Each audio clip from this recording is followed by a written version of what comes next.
to tighten things up on the floor? We just got to get used to playing with Rudy and Cat in different coverages, know when to fan out to our man, know when we need to be low man and get in rotations and little things like that. Is it frustrating? Like Rudy said, you guys are the best, worst defensive team he's ever seen. Like you guys have, you, Jade, and Rudy, like they're good defenders on the floor. Is it frustrating when it doesn't lead to good defense? Yeah, for sure. Because we try to do the right things. It's just it might be the wrong thing in that situation. Then like if they put somebody else in pick and roll, then we try to it's just a lot of randomness, and we got to figure it out.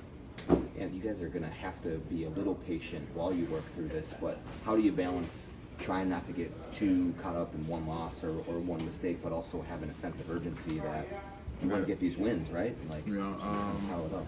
I mean, kind of like next play, next game mentality right now, because we know we're still trying to figure it out pretty much. And in the playoffs last year, the ball was in your hands a lot down the stretch. You had 30 in regulation, but you didn't take a shot in overtime. Is that something where, how do you balance, what Finchy is maybe calling for versus, when Cat feels it's his time versus, you wanting to go get the ball and make a play? I mean, that's just what happened. I ain't tripping. I'm cool. We put it in Cat hands. I trust him. He did the right thing. It's going to be good. Overtime withstanding, you were significantly more aggressive. It was more of an end game offensively.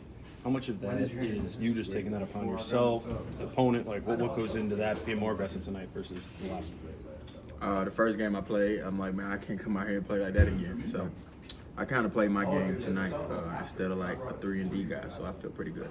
Do you feel like in that first game you were more of a 3-and-D guy because you're trying to let the other guys go? I was trying to like fill it out a little bit, but I'm done doing that. Yeah, what was it like playing against Malik and Bando for the first time? What was kind of set on the floor? It was cool. They're my friends off the floor, but on the floor, I don't really know them. It did seem like your best offense tonight came with that small lineup with just Nas at the 5. Is that because the court is so much more open in those situations? Yeah, for sure. For me, I like to play with an open court because when I get the rebound, I like to push and kick downhill, get fouls, get to the rim as much as possible. So the smaller we go, the better it is for me. So how do you navigate that when you're going to be out there with Rudy all the time? It's not going to be that You got to figure it out. Like I said here, it's the little things we got to figure it out. I'm going to figure it out. It won't take long. And you and Jalen were the only two players who scored in the third quarter before J-Mac had that crazy shot at the buzzer. Just when you two were both, rolling like that, unstoppable. Me and Jalen on the court together is a pretty good-looking thing for sure. Is that just you feed each other's confidence? Yeah, for sure. Like, cause he got confidence in me and I got confidence in him. Like, go ahead. And then he give me the ball, like, go ahead. We might be at the free throw line. He'd be like, I'm coming to you. And then I might be like, I'm coming to you. So that's pretty much how it is. How have you seen his confidence grow since? His confidence has never been low.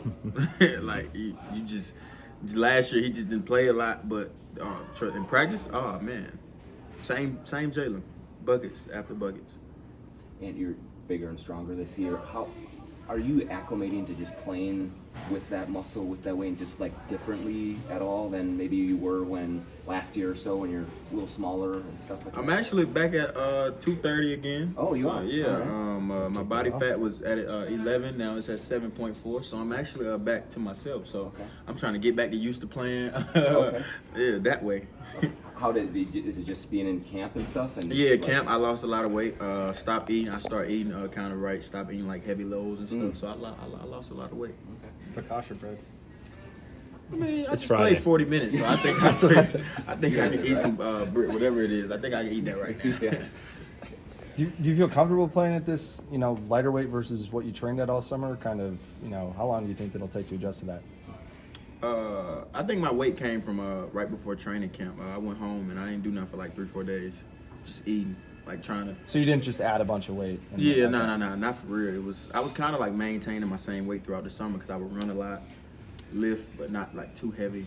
And then like them 4 days when I went home right before training camp, I just didn't want to touch a basketball because I knew training camp was gonna be crazy. So that's when I started like gaining weight. And the first game when you guys had a double-digit lead and it went away, same thing again after it. What do you notice in that gap that's just not happening that was happening in the first quarter of both of those games? We get too comfortable, man.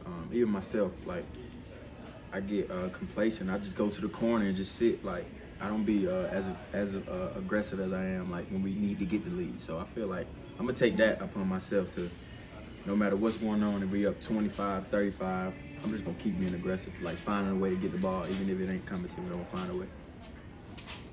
Thanks, Andy.